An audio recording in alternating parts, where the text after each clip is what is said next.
الحمد لله كفى وسلام على عباده الذين اصطفى أما بعد فقد قال الله سبحانه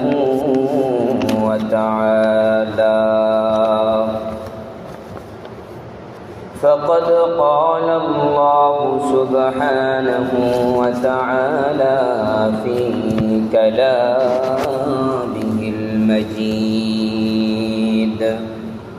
وفي فرقانه الحميد.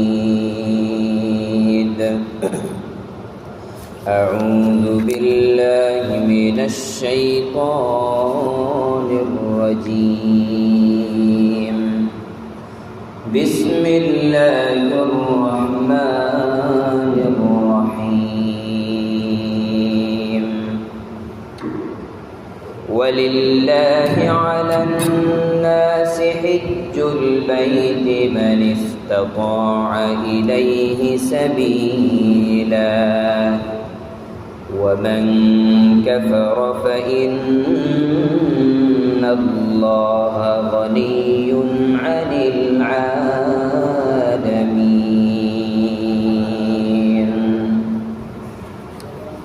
صدق الله مولانا العظيم. وقال نبينا وإمامنا وقدوتنا صلى الله عليه وسلم: يا أيها الناس إن الله كتب عليكم الحج فحجوا. فقال رجل: أكل عام يا رسول الله؟ فسكت حتى قالها ثلاثا ثم قال: لو قلت نعم لوجبت ولما استطعتم، أو كما قال النبي صلى الله عليه وسلم. وصدق رسوله النبي الكريم، ونحن على ذلك لمن الشاهدين والشاكرين، والحمد لله رب العالمين.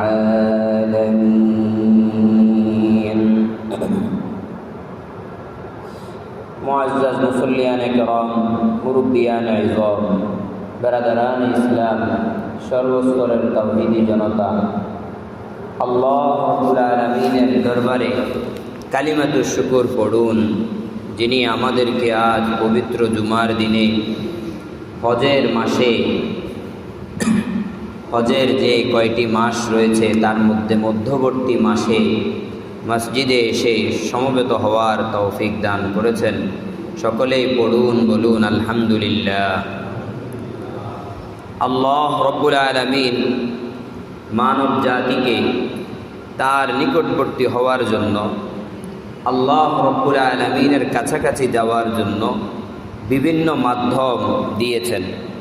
তার মধ্য হতে আল্লাহর মহাব্বত, আজমত, ওয়াকার প্রকাশের জন্য অন্যতম একটি ইবাদত, অন্যতম একটি মাধ্যম হলো হজ্জে বাইতুল্লাহ। বাইতুল্লাহ শরীফের হজ করা, এটা আসলে কেমন? আল্লাহর রাসূল সাল্লাল্লাহু আলাইহি ওয়াসাল্লাম এই কালো গিলাপে আবৃত এই ঘরটিকে ফজিলত হিসেবে বর্ণনা করার জন্য সাহাবায়ে কেরামকে এই ঘরের গুরুত্ব দেওয়ার জন্য একটি হাদিসের মধ্যে বলে যে ইস্তামতাউ বিহাদাল বাইত, বলে আমার সাহাবায়ে কেরাম এই যে ঘরটা তোমাদের সামনে আছে মক্কার মধ্যে মরুভূমির মাঝখানে, তোমরা এই ঘরটিকে নেয়ামত মনে করো, এই ঘরের মূল্য দাও, এটার যথাবিহিত মূল্য প্রদান করো, এই ঘরকে সম্মান প্রদর্শন করো এবং এই ঘর থেকে তোমরা উপকার গ্রহণ করো। বাইতুল্লাহ থেকে তোমরা কি করো? উপকার গ্রহণ করো। রাসূল কেন এই কথা বললেন? রাসূল বলেন, ফাকাদ হাদিমা মাররাতাইন ওয়া ইউরফাউ ফিস সালিসা। রাসূল বলেন, এই ঘরটা দুইবার ধ্বংস হয়ে গেছে, এটা তৃতীয় টার্ম চলছে। এই ঘরের নির্মাণ, এটা হলো তৃতীয় নির্মাণ, অর্থাৎ একেবারে ধ্বংস বা বিলুপ্ত হয়ে যাওয়ার পর এই ঘর আবার তৃতীয়বার এখন হইল। এই ঘর এখন যে হয়েছে, রাসূল বলেন যদি এখন এটা ধ্বংস হয়ে যায় তাহলে এই ঘর আর দুনিয়ার মধ্যে আর আসবে না। একবার হযরত আদমের জামানায় সর্বপ্রথম ঘর নির্মিত হয়েছে বাইতুল্লাহ শরীফ। বাইতুল্লাহ শরীফের আগে পৃথিবীর মধ্যে আর কোনো ঘর নির্মিত হয়নি। এরপর হযরত নূহের প্লাবনের মধ্যে বাইতুল্লাহর নাম নিশানা পর্যন্ত মিটে গিয়েছিল। পরবর্তী জামানায় এসে আল্লাহ রাব্বুল আলামিনের নির্দেশে হযরত নূহের প্লাবনের পর নবীরা ওলিরা এটাকে আবার নির্মাণ করলেন। এরপর একটা সময় বাইতুল্লাহ আবার ধ্বংস হয়ে গেছে। আবার ধ্বংস হয়ে যাওয়ার পর আল্লাহ রাব্বুল আলামিন হযরত ইব্রাহিম ইসমাঈলের মাধ্যমে বর্তমান বাইতুল্লাহকে নির্মাণ করলেন, অথবা এর চেয়ে ভিন্ন কোনো কিছু হতে পারে। কিন্তু রাসূলুল্লাহ সাল্লাল্লাহু আলাইহি ওয়াসাল্লাম বলছেন যে এই বাইতুল্লাহ দুইবার ধ্বংস হয়েছে, দুইবার আল্লাহ রাব্বুল আলামিন এটার প্রতিনির্মাণ করেছেন। বলে যে তৃতীয়বার যখন ধ্বংস হয়ে যাবে তখন এই বাইতুল্লাহ আল্লাহ রাব্বুল আলামিন কাউকে দিয়ে আর নির্মাণ করাবেন না। বাইতুল্লাহ শরীফ এই ভূমির মধ্যে, এই পৃথিবীর মধ্যে আর থাকবে না। তো আল্লাহ রাসূল সাল্লাল্লাহু আলাইহি ওয়াসাল্লাম বলেন, সে কারণে তোমরা বাইতুল্লাহ তৃতীয়বার ধ্বংস হয়ে যাওয়ার আগে আগে এই বাইতুল্লাহ থেকে উপকার গ্রহণ করো। বাইতুল্লাহকে দেখে দেখে চক্ষু শীতল করো। বাইতুল্লাহর দিকে তাকালে আল্লাহ গুনাহ মাফ করে দেয়, তোমরা গুনাহ মাফ করাও। বাইতুল্লাহর হজরে আসওয়াদ, ওই যে জান্নাতি পাথর ছিল তো সাদা, চুম্বন করতে করতে তোমাদের গুনাহগুলো চুষতে চুষতে এই পাথরটা কালো হয়ে গেছে। এই যে হজরে আসওয়াদের মধ্যে চুম্বন করো, তোমার গুনাহগুলোকে সেখানে মোচন করাও। আল্লাহু আকবার। তো বাইতুল্লাহর আজমত এবং ওয়াকার, বাইতুল্লাহর ফজিলতের জন্য রাসূলুল্লাহ এই কথা বললেন। বলে আমার সাহাবায়ে কেরাম, তোমরা বাইতুল্লাহ শরীফকে কি করো?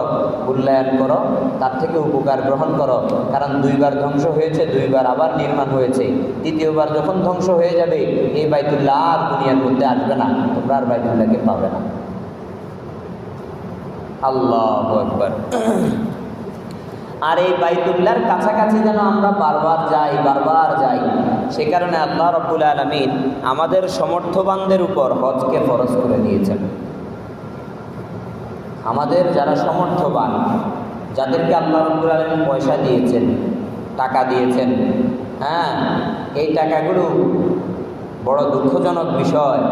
আমরা যখন আমাদের টাকা হয়ে যায়, আমরা ব্যাংক ব্যালেন্স তো করি, এই টাকাগুলো মজুদদার করি, কিন্তু আমি যে পয়সাওয়ালা হলাম, আল্লাহ রাব্বুল আলামিন যে আমার উপর হজ ফরজ করেছেন, এই অনুভূতিটা আমার মধ্যে থাকে না। চিন্তা করি, মেয়েটা বর্তমানে 10 বছর বয়স, 15 বছর, 16 বছর, 17 বছর, 18 বছর হবে, তারপর মেয়েটাকে বিয়ে দিব, বিয়ে দেওয়ার পরে বাইতুল্লাহ হজ করব, এরকম চিন্তা ভাবনা। অথচ টাকা আছে। যে মেয়েটার 12 বছর 10 বছর বয়স, এই মেয়েটার 18 বছর বা 17 বছর বা বিয়ের বয়সে উপনীত হওয়া পর্যন্ত, বালেগ হওয়া পর্যন্ত যেই সময়টুকু, এই সময়টুকুতে যদি আল্লাহ রাব্বুল আলামিন আপনাকে না রাখেন, যদি আপনি চলে যান দুনিয়া থেকে, চিরবিদায় নিয়ে চলে যান, যদি আল্লাহ আপনার হায়াতটা শেষ করে দেয়, তাহলে তো মেয়ের বিয়েটাও দিতে পারবেন না। কিন্তু মেয়ের বিয়েটা তো একটা সময় পর্যন্ত, ভালো পাত্র পাওয়া পর্যন্ত আপনাকে অপেক্ষা করতে হইতেছে। আর হজ্জে বাইতুল্লাহর জন্য আপনি কেন চেষ্টা করতেছেন না? এটাতে তো আপনার কোনো ওজন নাই। মেয়ের বিয়ে হজ্জে বাইতুল্লাহ আটকাইতে পারে? ঘর নির্মাণ করব, অথবা আমি আর একটু সুখের স্বাচ্ছন্দ্য বোধ আরও কিছু করে যাই, ছেলে মেয়েগুলোকে সেটেল করে দিয়ে যাই, এগুলো কোনো অজুহাত হবে? বাইতুল্লাহ শরীফের হজ যখন ফরজ হয়ে যায় তখন অবশ্যই খুব দ্রুততার বেগে বাইতুল্লাহ শরীফের হজ করে ফেলা উচিত। কথা কি বুঝতে পারছি? আল্লাহ রাব্বুল আলামিন বলেন, যে ব্যক্তিকে আল্লাহ এই হাদিস শরীফের মধ্যে রাসূলুল্লাহ সাল্লাল্লাহু আলাইহি ওয়াসাল্লাম এই কথাটা বলেছেন, যে ব্যক্তিকে আল্লাহ রাব্বুল আলামিন রসদপত্র দিয়েছেন, উত্তম রিজিকের ব্যবস্থা করেছেন, হজ্জে বাইতুল্লাহ করতে পারে এমন সামর্থ্য দিয়ে দিয়েছেন, এরপরও সে যখন 5 বছর অতিবাহিত করলো, তাহলে তার মতো বদনসিব আর হতভাগা আর কেউ নেই। এরপরেও এই সামর্থ্য থাকার পরেও সব কিছু তার হাতে আসার পরেও সে বাইতুল্লাহর হজ করে না, বরং 5 বছর অতিক্রান্ত হয়ে যায়, 5 বছর সময় চলে যায়, তার মধ্যে বাইতুল্লাহর হজ করার কোনো অনুভূতি সৃষ্টি হয় না, জাগ্রত হয় না, তার মধ্যে এই টেনশনে নাই যে বাইতুল্লাহ শরীফের হজ করতে হবে। হ্যাঁ, এরকম ব্যক্তিকে রাসূলুল্লাহ সাল্লাল্লাহু আলাইহি ওয়াসাল্লাম বড় হতভাগা বদনসিব বলেছেন। ও আমার প্রিয় মুসল্লিয়ানে কেরাম, এই বাইতুল্লাহর হজ আমাদের উপর ফরজ করা হয়েছে। রাসূলুল্লাহ সাল্লাল্লাহু আলাইহি ওয়াসাল্লাম হাদিস শরীফের মধ্যে বলেন, ইয়া আইয়ুহান নাস ইন্নাল্লাহা কাতাবা আলাইকুমুল হজ্জ ফাহুজ্জু। রাসূলুল্লাহ সাল্লাল্লাহু আলাইহি ওয়াসাল্লাম হাদিস শরীফের মধ্যে বলেন, নিশ্চয় আল্লাহ রাব্বুল আলামিন হে মানুষ তোমাদের উপর বাইতুল্লাহর হজকে ফরজ করে দিয়েছেন, লিপিবদ্ধ করে দিয়েছেন। ফাহুজ্জু, সুতরাং তোমরা বাইতুল্লাহর হজ করো। অতঃপর একজন ব্যক্তি দাঁড়ালো, রাসূলকে জিজ্ঞাসা করলেন, আকুল্লা আমিন ইয়া রাসূলুল্লাহ, বলে হে আল্লাহর নবী, বাইতুল্লাহর যে হজ করবো এটা কি প্রতি বছরই আমাদের উপর ফরজ, নাকি অন্য কোনো সিস্টেম আছে, অন্য কোনো নিয়ম নীতি আছে? রাসূলুল্লাহ সাল্লাল্লাহু আলাইহি ওয়াসাল্লাম চুপ থাকলেন, কোনো কিছু বললেন না। হাত্তা ক্বালাহা সালাসান, ওই প্রশ্নকারী বারবার জিজ্ঞাসা করলেন, এমনকি 3 বার পর্যন্ত জিজ্ঞাসা করলেন, রাসূল কিছুই বললেন না। প্রতি বছরে কি আমরা হজ করব? বারবার জিজ্ঞাসা যখন করছেন, রাসূলুল্লাহ সাল্লাল্লাহু আলাইহি ওয়াসাল্লাম চুপ থাকলেন, কোনো উত্তর দিলেন না। এরপর 3 বারের জিজ্ঞাসার পর সুম্মা ক্বাল, অতঃপর রাসূল বললেন, লাউ কুলতু নাআম, যদি আমি বলতাম যে হ্যাঁ প্রতি বছরই তোমাদের হজ করা লাগবে, লাউ ওয়াজাবাত, তাহলে তোমাদের উপর প্রত্যেক বছরের হজ তোমাদের উপর ফরজ হয়ে যেত, ওয়াজিব হয়ে যেত। ওয়ালাম্মাস্তাতাতুম, অথচ তোমরা সেটাতে সক্ষম হবে না। বাইতুল্লাহ শরীফে এই যে বাংলাদেশের এই যে অজপাড়া গায়ের মধ্যে বড় পয়সাওয়ালা বড় টাকাওয়ালা লোকগুলা যে থাকবে, আল্লাহ রাব্বুল আলামিন রাসূল সাল্লাল্লাহু আলাইহি ওয়াসাল্লামকে জানায়া দিয়েছেন, বলে যে এই লোকেরা তো প্রত্যেক বছর কি করতে পারবে না, টাকা সঞ্চয় করতে পারবে না। এই লোকেরা তো রাসূলুল্লাহ সাল্লাল্লাহু আলাইহি ওয়াসাল্লাম আগের থেকেই জানতেন। বলে না, যদি আমি বলি যে হ্যাঁ প্রতি বছর তোমাদের উপর বাইতুল্লাহর হজ করা ফরজ হয়ে যাবে, তাহলে তো বিষয়টা এমন হয়ে যাবে যে তোমরা এমন একটা কাজের প্রতি আদিষ্ট হবে যেই কাজে আসলে তোমরা সক্ষম না, যেই কাজে আসলে তোমরা কিনা সক্ষম না। রাসূল এই কারণে বলে আমি যদি বলতাম হ্যাঁ প্রত্যেক বছর তোমাদের বাইতুল্লাহর হজ করতে হবে, ওয়ালাম্মাস্তাতাতুম, অথচ তোমরা সেটাতে সক্ষম হতে না। এই কারণে রাসূল চুপ থেকেছেন। এর দ্বারা বোঝা যায় সমর্থ হয়েছে, ওই সমর্থটাকে একবার হলেও কাজে লাগানো ফরজ, একবার হলেও কি। তাহলে এখন আসেন মাসআলা কি? মাসআলা হলো, যেই ব্যক্তিকে আল্লাহ রাব্বুল আলামিন সুস্থতা দিয়েছেন, কি দিয়েছেন? সুস্থতা দিয়েছেন, বাইতুল্লাহ শরীফে যাওয়ার মতো সুস্থতা, কথা বুঝে আসছে? এরপর আল্লাহ রাব্বুল আলামিন যাকে এই টাকা পয়সা দিয়েছেন, যে সে পাসপোর্ট ভিসা আরও এভরিথিং টাকা পয়সার যা খরচ আছে এগুলো সব অ্যারেঞ্জ করার মতো টাকা পয়সা তার কাছে আছে। হ্যাঁ, তারপরে পরিবারের খাদ্যদ্রব্য দিয়ে গিয়ে সে গিয়ে হজটা পালন করে আসতে পারবে এমন ওয়াসাআত এবং যোগ্যতা, এমন ইস্তিতাআত, এমন সক্ষমতা তার কাছে আছে। আল্লাহ রাব্বুল আলামিন তার উপর হজ ফরজ করে দিয়েছেন, সেই ব্যক্তিকে হজ করতেই হবে, কারণ তার কোনো ধরনের অসক্ষমতা নাই। আল্লাহ রাব্বুল আলামিন তাকে হজ্জে বাইতুল্লাহ করার জন্য যেই সুস্থতার দরকার অতটুকু দিয়েছেন। আল্লাহ রাব্বুল আলামিন হজ্জে বাইতুল্লাহ থেকে ফিরে আসা পর্যন্ত যত টাকা পয়সার দরকার অতটুকু তার কাছে আছে। এরপরে আর কোনো ওজর নাই, এরপরে আর কোনো কি নাই, ওজর নাই। তাকে চেষ্টা করে যেতে হবে যে আমি কিভাবে হজ্জে বাইতুল্লাহটা সেরে ফেলবো, বাইতুল্লাহ শরীফের হজটা আমি কিভাবে করে ফেলবো। এই জিনিসটা তাকে প্রতিনিয়ত এটার জন্য চেষ্টা করে যাওয়া। কারণ এই সম্পদ, যেই সম্পদ আল্লাহ রাব্বুল আলামিন দিয়েছেন, গত সপ্তাহে আলোচনা করছি, ওই সম্পদ আল্লাহ রাব্বুল আলামিন নিয়ে যেতে 1 মিনিট বা 1 সেকেন্ডও লাগবে না। কথা কি বুঝাইতে পারছি? সে কারণে যেই সম্পদটা আমার কাছে এসেছে, যেই টাকা পয়সা আমার হস্তগত হয়েছে, এই টাকা পয়সাগুলোর কদর করে, ওই যে রাসূল সাহাবায়ে কেরামকে বলছে তোমরা বাইতুল্লাহ থেকে উপকার গ্রহণ করো, এই বাইতুল্লাহ তৃতীয়বার ধ্বংস হওয়ার আগে। কারণ তৃতীয়বার যখন বাইতুল্লাহ শরীফ ধ্বংস হয়ে যাবে, আর এই বাইতুল্লাহ পৃথিবীর বুকে আর থাকবে না, শেষ। এই কারণে আল্লাহ রাব্বুল আলামিন ভালো জানেন আমার সুস্থতা কতটুকু। আল্লাহ রাব্বুল আলামিন ভালো জানেন আমার যে টাকা কড়ি, অর্থ কড়ি, এটা আমার হাতে আছে, এটা কতক্ষণের। আল্লাহ রাব্বুল আলামিন ভালো জানেন আমার কোন বিপদ কখন আসবে, আমি তো জানি না। সেই কারণে আমাকে আল্লাহ রাব্বুল আলামিন যখন সুস্থতা দিয়েছেন, সক্ষমতা দিয়েছেন, সাথে সাথেই আমাকে হজ্জে বাইতুল্লাহর জন্য চলে যাওয়া উচিত এবং চেষ্টা করা উচিত। কোনো ধরনের ওজোর আপত্তিকে এক সাইড করে, একবার সব ধরনের ওজোর আপত্তি একদিকে রেখে বলে আল্লাহ যদি হায়াত না রাখে এই বাইতুল্লাহ আর দেখা হবে না, শেষ, আমি তো চলে যাব। দুনিয়ার বুকে এত মর্যাদাশীল একটা জায়গা, এত উত্তম জায়গা, আল্লাহ রাব্বুল আলামিন জায়গাসমূহের মধ্যে সর্বোত্তম জায়গা হিসেবে ঘোষণা করেছেন যে জায়গাটাকে বাইতুল্লাহ শরীফ, ওই বাইতুল্লাহ শরীফ না দেখে আমি চলে যাব। অথচ আমার সক্ষমতা ছিল, আমার মতো বদনসিব আর কেউ হতে পারে না। এই কারণে সক্ষমতা যখন হবে তখন আমাদের প্রত্যেকজন মুসলমানকে নিয়ত করে চেষ্টা করে যেতে হবে বাইতুল্লাহ শরীফের হজ করার জন্য। কথা কি বুঝাইতে পেরেছি? তারপর আসেন আল্লাহ রাব্বুল আলামিন এই যে হজ্জে বাইতুল্লাহ ওয়াজিব করে দিয়েছেন, ফরজ করে দিয়েছেন, রাসূল হাদিসের মধ্যে বলেছেন। এবার আসেন কুরআনুল কারীমের আয়াত কি বলে শুনুন। আউযু বিল্লাহি মিনাশ শাইতানির রাজীম। বিসমিল্লাহির রহমানির রহিম।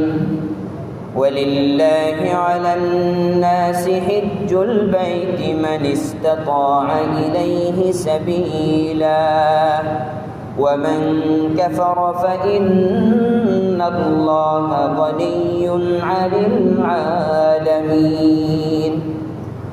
আল্লাহ রাব্বুল আলামিন কুরআনুল কারীমের মধ্যে বলেন ولله على الناس حج البيت من استطاع إليه سبيلا। বলে বাইতুল্লাহ শরীফে যাওয়ার মতো যে ব্যক্তি সক্ষমতা অর্জন করে ফেলে, যার জন্য সব কিছু মুহাইয়া হয়ে যায়, মানুষের মধ্য থেকে ওই ব্যক্তির উপর বাইতুল্লাহর হজ করা ফরজ। কে ফরজ করেছেন? কে? আল্লাহ রাব্বুল আলামিন। কি বলেন? বলে যে ওই ব্যক্তির জন্য বাইতুল্লাহর হজ করতে হবে যেই ব্যক্তি বাইতুল্লাহ শরীফে যাওয়ার জন্য সক্ষমতা অর্জন করেছে, টাকা কড়ি, সুস্থতা সব কিছু আছে, এরপর আর কোনো ওজর চলবে না, তাকে অবশ্যই অবশ্যই বাইতুল্লাহ শরীফের হজ পালনের জন্য যেতে হবে। তারপর আল্লাহ একটা ধমকি দিয়েছেন, বলে বান্দা তোমার সক্ষমতা অর্জন হয়েছে, বুঝলাম, তোমার সুস্থতা আছে, সুস্থতার মালিকও আমি, তোমার সক্ষমতার মালিকও আমি, টাকা দিলাম আমি, বাড়ি দিলাম আমি, গাড়ি দিলাম আমি, তোমাকে প্রতি মাসে মাসে ভালো অঙ্কের টাকা পয়সার ব্যবস্থা করে দেই আমি, তোমার যেই রগের মধ্যে শিরা উপশিরার মধ্যে রক্তগুলো প্রবাহিত হয় করি আমি, তোমার সুস্থতার নিয়ামত আমি দেই, সব কিছু আমি দেওয়ার পরেও ওয়ামান কাফারা ফাইন্নাল্লাহা গনিয়্যুন আনিল আলামিন। আর যে ব্যক্তি এই সক্ষমতা পাওয়ার পর, আমার নিয়ামত পাওয়ার পর, আমার সুস্থতা পাওয়ার পর, আমার সব কিছু পাওয়ার পর বাইতুল্লাহ শরীফের হজ করাকে, বাইতুল্লাহ শরীফের জিয়ারত করাকে অস্বীকার করলো, সে সেখানে যেতে চাইল না, সেখানে যাওয়াকে অস্বীকৃতি প্রদান করলো, অথবা অবহেলার মাধ্যমে ওই জিনিসটাকে ডিলে করতে করতে সে মৃত্যুবরণ করে ফেললো, আল্লাহ রাব্বুল আলামিন ধমক দিয়ে বলেন ইন্নাল্লাহা গনিয়্যুন আনিল আলামিন। বলে বান্দা তোমার ইবাদতের মুহতাজ আল্লাহ না, বলে বান্দা তোমার যে ইবাদতগুলো আছে এগুলো আসলে তোমার জন্যই পারতপক্ষে ছিল, তুমি বুঝো নাই। আল্লাহ রাব্বুল আলামিন, তুমি যদি আল্লাহর ইবাদত করো, তুমি যদি বাইতুল্লাহর জিয়ারত করো, তুমি যদি বাইতুল্লাহ শরীফে হাজির হও, এতে তোমারই লাভ, আল্লাহর কোনো লাভ নাই। কিন্তু বান্দা তুমি জেনে রাখো বিশ্ব জগৎ যা কিছু আল্লাহ সৃষ্টি করেছেন এই সব কিছু থেকে আল্লাহ রাব্বুল আলামিন বেনিয়াজ, অমুখাপেক্ষী। আল্লাহ এগুলোর এক আনা এক ফোঁটার কোনো ধরনের কোনো উপকার গ্রহণ করেন না। আল্লাহ কি এই বিশ্বজগতের কোনো একটা ফোঁটা, কোনো একটা কণা, কোনো একটা অণু, কোনো একটা পরমাণুর উপকার গ্রহণ করেন? আল্লাহর কি উপকারের কোনো প্রয়োজন আছে? আল্লাহর কোনো উপকারের প্রয়োজন নাই। আল্লাহ বেনিয়াজ, আল্লাহ এমন সত্তা যিনি আমার কাছেও মুহতাজ না। আমার কাছেই যদি মুহতাজ না হয়, তাহলে যেই সমস্ত জিনিসগুলো আমার জন্য সৃষ্টি করা হয়েছে, আম গাছ, জাম গাছ, কাঁঠাল গাছ, লিচু গাছ, কলা গাছ, এমন হতে পৃথিবীর মধ্যে যত উদ্ভিদ আছে, যত প্রাণী আছে, সবগুলো আমার উপকারের জন্য সৃষ্টি করছে। আর আমাকে সৃষ্টি করছে আল্লাহর জন্য। আমার কাছেই যদি আল্লাহ মুখাপেক্ষী না হয়, আমার ইবাদতের মুহতাজ যদি আল্লাহ না হয়, তাহলে যেগুলো আমার জন্য সৃষ্টি করছে সেগুলোর কি কোনো মুখাপেক্ষিতে আল্লাহর প্রয়োজন আছে? কোনো প্রয়োজন নাই।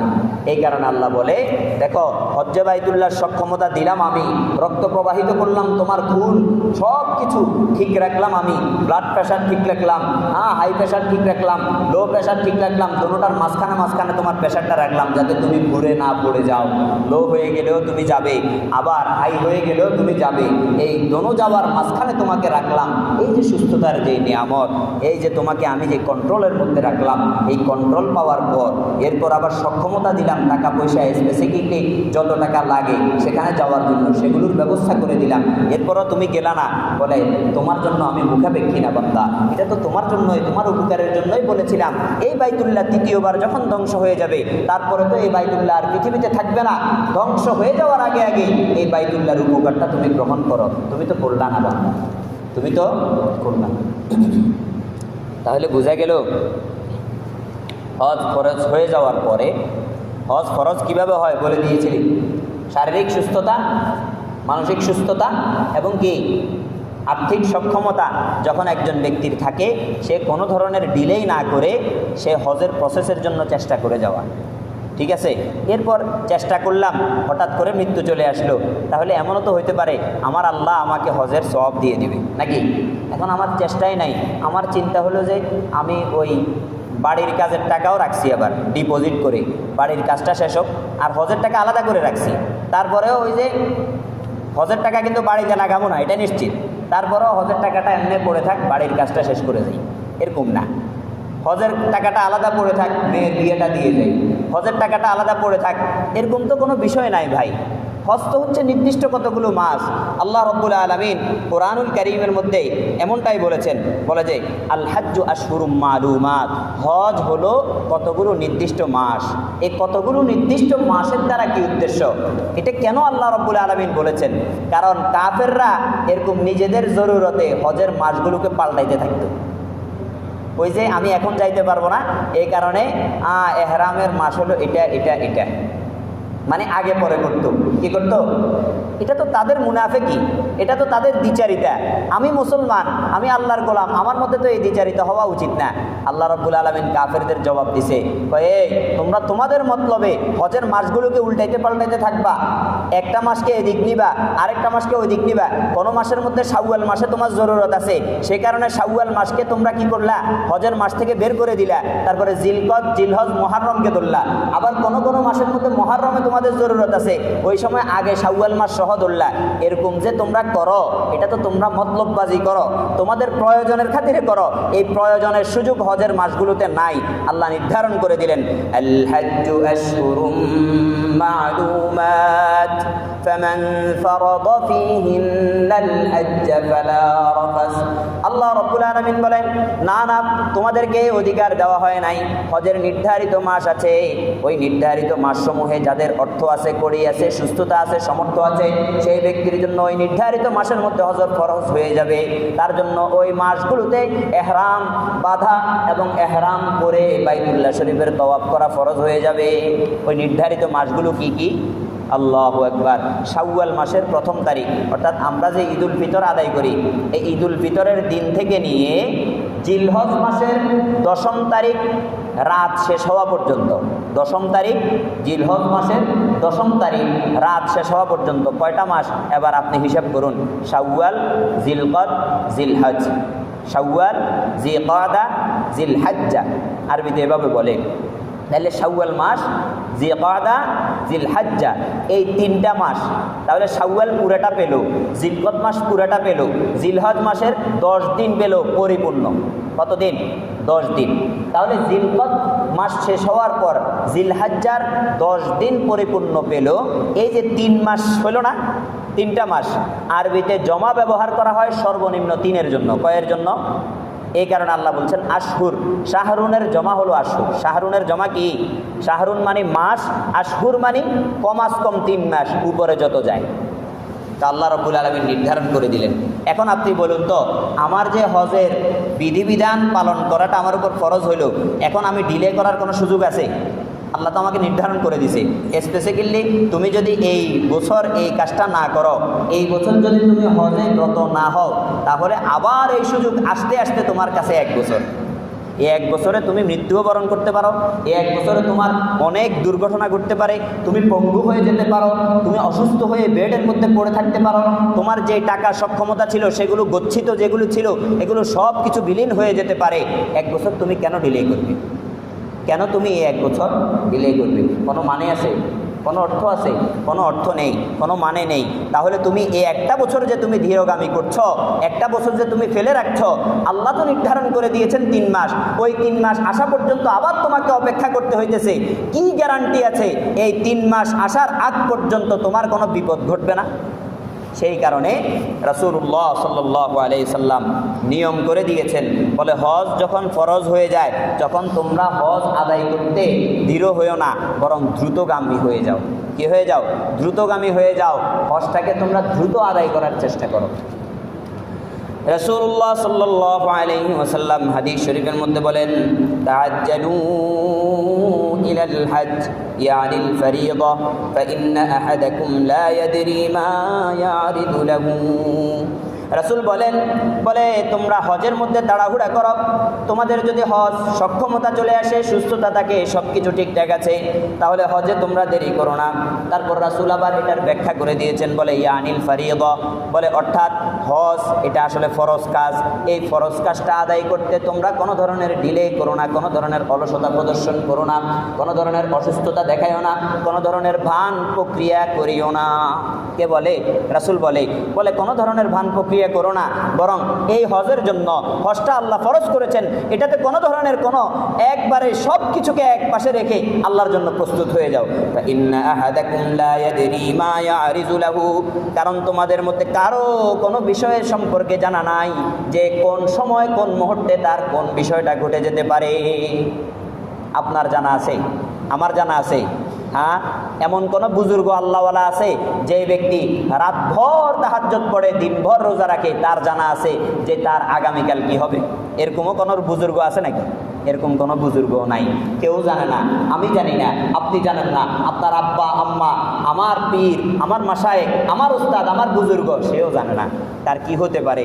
রাসূল কারীম বলেন, ফা ইন্না আহাদাকুম লা ইয়াদরি মা ইয়ারিজু লাহু, বলে তোমাদের কারো কোনো কিছুই জানা নাই যে কোন সময় কোন বিষয়টা তার সামনে উপস্থিত হতে পারে, কোন সময় কোন বিষয়টা তার সামনে হঠাৎ উপস্থিত হয়ে যাবে, সে আর বুঝতে পারবে না, সে এটার থেকে মুখড়াইয়া যেতে পারবে না, এটার থেকে যে বিমুখ হয়ে হজে যাবে ওই সময় এই সুযোগ আর থাকবে না।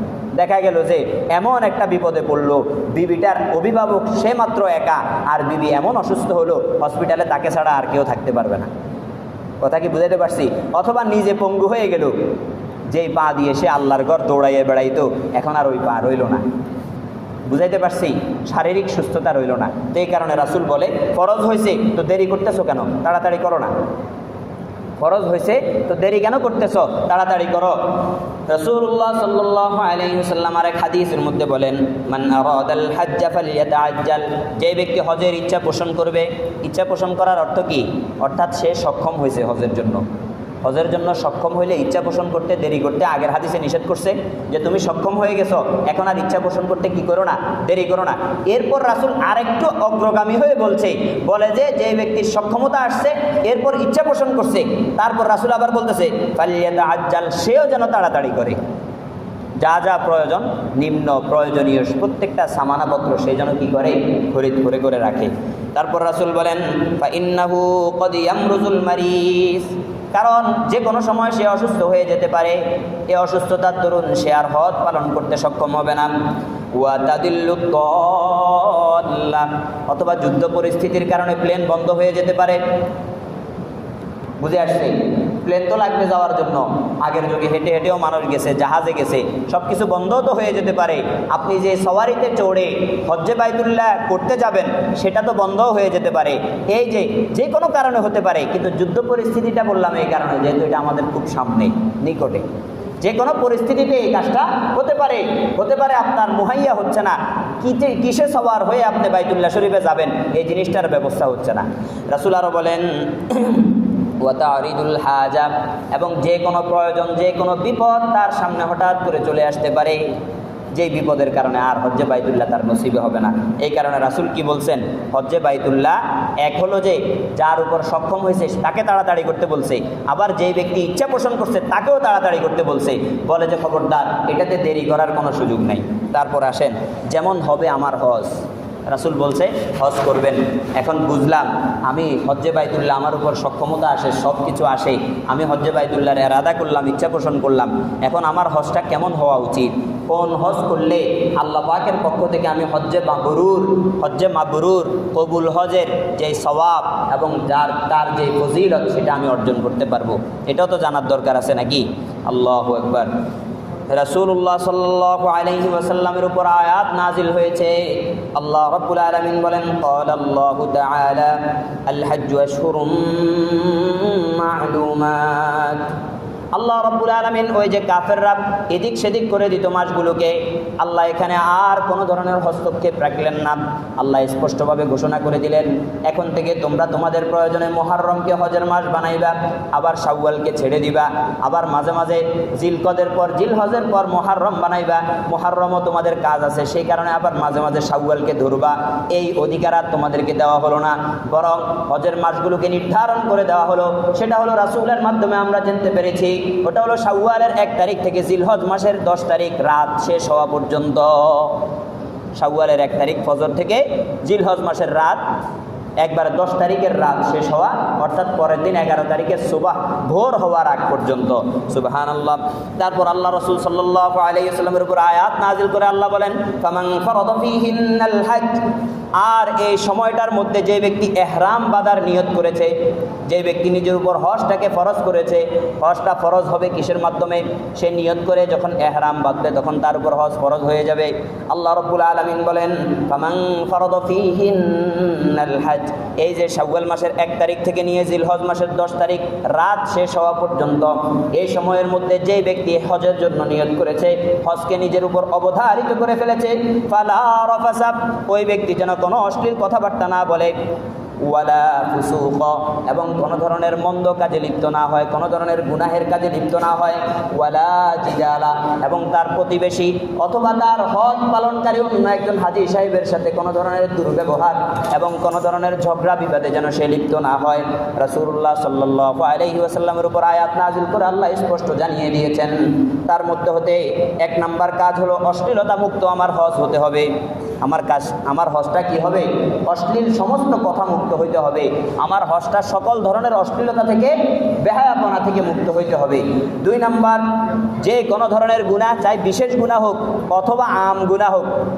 বিশেষ গুনাহ বলতে হজের যখন এহরাম বাঁধা হয় তখন বিশেষ প্রকৃতির কিছু গুনাহ আছে, এর মধ্যে এই বিশেষ প্রকৃতির গুনাহগুলোর মধ্যে একটা হলো যে কি, চুল কাটা, পশম, শরীরের যে কোনো জায়গার পশম কাটা, যে কোনো জায়গার নখ কাটা, নখ, হাতে পায়ের নখ এগুলো কাটা, অথবা আতর বা সুগন্ধি ব্যবহার করা, এটা বিশেষ প্রকৃতির গুনাহ। অর্থাৎ এহরাম যখন বেঁধে ফেলবো তখন তো আমি আল্লাহর পাগল হয়ে দৌড়াদৌড়ি করব, আমি নখ কাটবো কখন, আমার মোজগুলো সোজা করব কখন, আমার চুলগুলো ছাঁটাই করব কখন, আমাকে সুগন্ধি লাগানোর সুযোগটা কখন আসবে, এটা তো হওয়ারই কথা নয়। বরং আল্লাহর পাগল হয়ে আমার তো এই সমস্ত সময়গুলো ভুলে যাওয়ার কথা, আমি ওই সময় শুধু আল্লাহর জন্য আর আল্লাহ আমার জন্য, এই কল্পনা যেন নষ্ট না হয়ে যায়।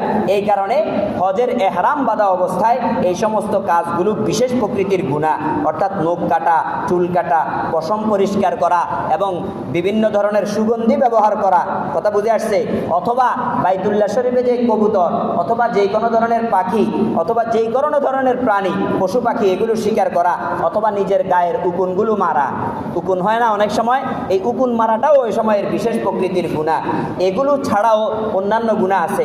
যেমন অন্যান্য গুনার মধ্যে আছে কুদৃষ্টি।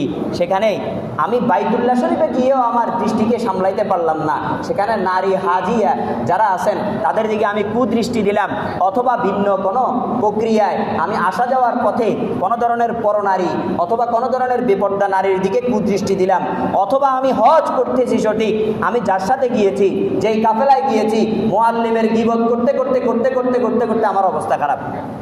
আমার হজটা কি হইতেছে ভাই বলেন না? মুআল্লিম যদি কোনো ধরনের অপরাধ করে বাড়িতে এসে আমি তারা ধর্ম, অথবা সে আমার সাথে প্রতারণা করছে, প্রতারণার জন্য আমি পানিশমেন্ট চাবো, কিন্তু আমার হজ চলাকালীন সময়টা আমি কেন নষ্ট করব বলেন? কোনো দরকার আছে? জরুরত আছে?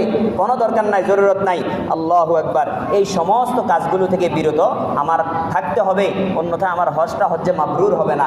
তারপরে তৃতীয় নম্বর কাজ আল্লাহ রাব্বুল আলামিন বলছেন ওয়ালা জিদালা ফিল হজ, এবং হজের মধ্যে কোনো ধরনের ঝগড়াঝাটিতে লিপ্ত হওয়া যাবে না। তারপর মহান রব্বুল আলামিন যে এই ক্যাটাগরির হজের কথা বলেছেন যে কোনো ধরনের অশ্লীল কথাবার্তায় লিপ্ত হওয়া যাবে না, কোনো ধরনের গুনাহের কাজের সাথে লিপ্ত হওয়া যাবে না, কোনো ধরনের ঝগড়া বিবাদে লিপ্ত হওয়া যাবে না। যে ব্যক্তি এই সমস্ত কাজগুলো থেকে মুক্ত করে তার হজটাকে বাইতুল্লাহ শরীফের সামনে আল্লাহর সামনে পেশ করতে পারবে, আল্লাহ রাব্বুল আলামিন এমন ধরনের ব্যক্তিকে পাপ মুক্ত হজকারী হিসেবে ঘোষণা করেছেন। অর্থাৎ তার হজটা যখন পাপ মুক্ত হয়ে গেছে, আল্লাহ রাব্বুল আলামিন তাকে হজ্জে মাবরুর নসিব করে দিয়েছেন, হজ্জে মাবরুর নসিব করে দিয়েছেন। আল্লাহু আকবার। নেককারদের হজটা তাকে দিয়ে দিয়েছেন। নেককারদের হজ যখন কোনো ব্যক্তির নসিবে জুটে যায়, কোনো ব্যক্তির ভাগ্যের মধ্যে যখন নেককারের হজ জুটে যায়, তখন তার ফায়দাটা কি? আল্লাহু আকবার। এক নাম্বার হজের ফায়দা, হজ্জে মাবরুর যার নসিব হয়েছে তার জন্য এক নাম্বার ফায়দা হলো রাসূলুল্লাহ সাল্লাল্লাহু আলাইহি ওয়াসাল্লাম বলেন মান হাজ্জা ফালাম ইয়াফরুস ওয়া লাম ইয়াফসুক গুফিরা লাহু মা তাকদ্দামা মিন যামবি। বলে যে ব্যক্তি হজ করলো, অশ্লীলতায় লিপ্ত হলো না, কোনো ধরনের গুনাহের কাজে লিপ্ত হলো না, আল্লাহ রাব্বুল আলামিন তার পূর্বের সমস্ত গুনাহগুলো ক্ষমা করে দিবেন। এক নাম্বার ফায়দা হলো গুনাহ মুক্তি। এক নাম্বার ফায়দা কি বলেন না? গুনাহ মুক্তি। আল্লাহ রাব্বুল আলামিনের রাসূল আরো বলেন ফালাম ইয়ারফুস ওয়া লাম ইয়াফসুক বলে সে যখন হজ করে বাড়িতে আসবে কেমন যেন সে সদ্য ভূমিষ্ঠ একজন নবজাত শিশুর মতো নিষ্পাপ হয়ে তার বাড়িতে ঢুকবে, তার বাড়িতে সদ্য ভূমিষ্ঠ একজন নবজাত শিশুর মতো সে প্রবেশ করবে, যার কোনো গুনাহ নাই, এই মাত্র জন্মগ্রহণ করেছে। সে যখন হজ্জে মাবরুর তার নসিব হয়ে যাবে, সেও কেমন যেন এমন হয়ে যাবে, তার আর কোনো গুনাহ নাই, সব গুনাহগুলো তাকে আল্লাহ মাফ করে দিয়েছে। সুবহানাল্লাহ। এক নাম্বার হলো গুনাহ মুক্তি। হজ্জে মাবরুরটা যখন আমি হাসিল করতে পারবো, এক নাম্বার আমি এরকম সদ্য ভূমিষ্ঠ নবজাত বাচ্চার মতো হয়ে যাব, আমার কোনো গুনাহ থাকবে না, আমি আল্লাহর ইবাদত করতে তৃপ্তি ভরে ইবাদত করতে পারবো। দুই নাম্বার হজ্জে মাবরুরের প্রতিদান হলো জান্নাত। রাসূলুল্লাহ সাল্লাল্লাহু আলাইহি ওয়াসাল্লাম বলেন আল উমরাতু ইলাল উমরাতি কাফফারাতুন লিমা বাইনাহুমা। বলে একটা উমরা পালন করেছো, আরেকটা উমরা পালন করেছো, দুই উমরার মাঝখানের যে সময়টা আছে, এখানে যতগুলো গুনাহ হয়েছে আল্লাহ রাব্বুল আলামিন এই গুনাহগুলো ক্ষমা করে দেন। তারপর আল্লাহ রাব্বুল আলামিনের নবী আরো বলেন ওয়াল হাজ্জুল মাবরুর লাইসা লাহু জাযাউন ইল্লাল জান্নাহ। আর হজ্জে মাবরুর যদি কোনো ব্যক্তির নসিব হয়ে যায়, অর্থাৎ নির্দিষ্ট সময়ের সক্ষমতার যে হজটা তার উপর আল্লাহ রাব্বুল আলামিন ফরজ করেছেন, ওই ফরজ হজটা সে এমন সুন্দরভাবে আদায় করেছে, আল্লাহ রাব্বুল আলামিন খুশি হয়ে তাকে হজ্জে মাবরুর দান করেছেন। তারপর রাসূল বলেন হজ্জে মাবরুরের প্রতিদান কেবলই জান্নাত, কেবলই জান্নাত। কি কথাটা বলছেন চিন্তা করছেন? কেবলই জান্নাত। অর্থাৎ জান্নাত ছাড়া হজ্জে মাবরুরের আর কি হতে পারে? যে ব্যক্তির হজ্জে মাবরুর নসিব হয়ে গেল, সেই ব্যক্তি জান্নাত ছাড়া আর কি বা পেতে পারে? আল্লাহু আকবার। তারপর এই কারণে রাসূল সাল্লাল্লাহু আলাইহি ওয়াসাল্লাম হজ্জে মাবরুরকে সর্বোত্তম আমল বলে আখ্যায়িত করেছেন। রাসূলকে জিজ্ঞাসা করা হলো ইয়া রাসূলুল্লাহ আইয়ুল আমালি আফজল, ইয়া রাসূলুল্লাহ সর্বোত্তম আমল কি? রাসূল বলেন ঈমানু বিল্লাহি ওয়া রাসূলিহি, আল্লাহ এবং তার রাসূলের প্রতি বিশ্বাস স্থাপন করা। ইলা সুম্মা মাজা, তারপর বলা হলো এরপর সর্বোত্তম আমল কোনটা? তারপর রাসূলুল্লাহ সাল্লাল্লাহু আলাইহি ওয়াসাল্লাম বলেন আল জিহাদু ফি সাবিলিল্লাহ, জিহাদ করে যাওয়া আল্লাহর রাস্তায় শত্রুদের বিপক্ষে, যারা আল্লাহর শত্রু, ইসলামের শত্রু, যারা আল্লাহর দুশমন, ইসলামের দুশমন, তাদেরকে প্রতিহত করা। তারপর রাসূল সাল্লাল্লাহু আলাইহি ওয়াসাল্লামকে জিজ্ঞাসা করা হলো তারপরে কোনটা সর্বোত্তম? রাসূলুল্লাহ সাল্লাল্লাহু আলাইহি ওয়াসাল্লাম বললেন হজ্জুন মাবরুর, ওই যে হজ্জে মাবরুর। যেটা অশ্লীলতা মুক্ত হবে, গুনাহ মুক্ত হবে, সকল ধরনের ঝগড়াঝাটি মুক্ত হবে। রাসূল বলে যে এরপর সবচেয়ে উত্তম কাজ হলো এটা। আল্লাহু আকবার। এরপর আসেন এ হজ্জে মাবরুর তৃতীয় নম্বর ফায়দা কি? নারী, বৃদ্ধ, দুর্বল ও শিশুদের জন্য এটা জিহাদের সওয়াব রাখে। কিসের সওয়াব রাখে? জিহাদের সওয়াব রাখে। আন্না আয়েশা রাদিয়াল্লাহু তাআলা আনহা قالت قلت يا رسول الله نرى الجهاد افضل العمل। হযরত আয়েশা বলেন, ইয়া রাসূলুল্লাহ, আমরা তো জিহাদকে সর্বোত্তম আমল মনে করি, আফালা নুজাহিদু, তাহলে আমরা নারীরা কি জিহাদে যেতে পারবো না? রাসূলুল্লাহ সাল্লাল্লাহু আলাইহি ওয়াসাল্লাম বললেন, ক্বালা লা, বলে না, নারীরা জিহাদে যাওয়া যাবে না, নারীদের জন্য জিহাদ নয়। ওয়ালাকিন্না আফজালাল জিহাদি হাজ্জুন মাবরুর, কিন্তু নারীদের জন্য আল্লাহ রাব্বুল আলামিন যদি হজ্জে মাবরুর নসিব করে দেন তাহলে তার জন্য সেটাই হবে উত্তম জিহাদ। কোনো নারী যদি সুন্দরভাবে হজ পালন করতে পারে, শিশুর জন্য আল্লাহ জিহাদ রাখে নাই, হ্যাঁ, নারীর জন্য জিহাদ রাখে নাই, অসুস্থ ব্যক্তির জন্য জিহাদ রাখে নাই, এদেরকে এগুলার থেকে মুক্তি দিছে। কিন্তু সক্ষম কোনো ব্যক্তি যদি হয়, যার সুস্থতা আছে, যার বয়স ওরকম হয়েছে যে সব কিছু ঠিক আছে, সে জিহাদ থেকে বাঁচতে পারবে না, তাকে জিহাদ করতে হবে। যদি ওরকম পরিস্থিতি আসে, আমাকেও করতে হবে, আপনাকেও করতে হবে। কিন্তু যাদের জন্য আল্লাহ রাখে নাই, আল্লাহ রাব্বুল আলামিন তাদের জন্য বিকল্প রাখছে। বলে তোমরা অসুস্থ মানুষ, তোমরা যদি হজ্জে মাবরুর করে ফেলতে পারো তাহলে জিহাদের সওয়াবটা তোমরা পেয়ে যাবে। যে সক্ষম ব্যক্তিরা যেভাবে জিহাদ করতেছে তোমরা তো পারতেছো না, এই কারণে তোমাদের জন্য বিকল্প ব্যবস্থা হলো হজ্জে মাবরুর। সুবহানাল্লাহ। তারপর চতুর্থ নম্বর ফায়দা বলে শেষ করে দিব। চতুর্থ নম্বর ফায়দা হলো হজ এবং উমরা যারা করে আল্লাহ রাব্বুল আলামিন তাদের কথাগুলো শুনেন। আল্লাহ রাব্বুল আলামিন তাদের কথাগুলো কি করেন? শুনেন। আল্লাহু আকবার। রাসূলুল্লাহ সাল্লাল্লাহু আলাইহি ওয়াসাল্লাম বলেন, আল হুজ্জাজ ওয়াল উম্মার ওয়াফদুল্লাহ, বলে যারা হজ পালন করে আর যারা উমরা পালন করে এরা হলো আল্লাহর প্রতিনিধি দল। আল্লাহর কি দল? প্রতিনিধি দল। আচ্ছা, প্রতিনিধি দল হিসেবে সরকার কাকে প্রেরণ করবে? সরকারের সবচাইতে আস্থাভাজন ব্যক্তিকে, তাই না?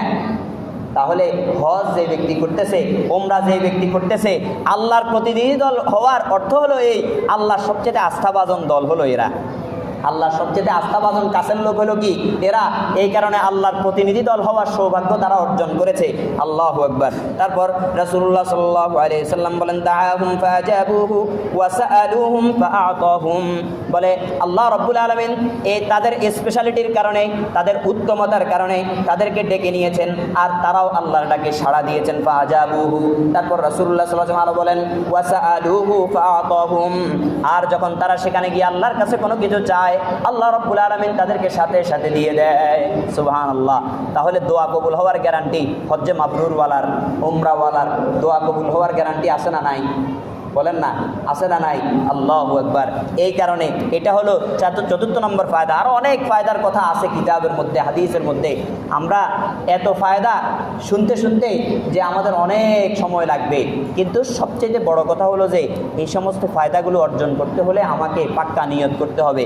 আমার সক্ষমতা আছে, সক্ষমতা থাকার পরেও আমি নিয়ত করতেছি না, তাহলে একবারে সর্বশেষ কথা রাসূলুল্লাহ সাল্লাল্লাহু আলাইহি ওয়াসাল্লাম বলেন, মান আতাকাল হাজ্জা ফালাম ইয়াহুজ ফাসাওয়াউন আলাইহি মাতা ইয়াহুদিয়ান আও নাসরানিয়া, বলে যে ব্যক্তিকে আল্লাহ রাব্বুল আলামিন সক্ষমতা দিয়েছেন, সক্ষমতা দেওয়ার পরেও সে ব্যক্তি হজ করলো না, হজ না করে নিজেকে ডিলে করতে করতে মৃত্যুবরণ করে ফেলল, বলে যে সেই ব্যক্তি কি ইহুদি হয়ে না মারা গেল না নাসারা হয়ে মারা গেল, আল্লাহর কোনো ভ্রুক্ষেপ নাই এ বিষয়ে।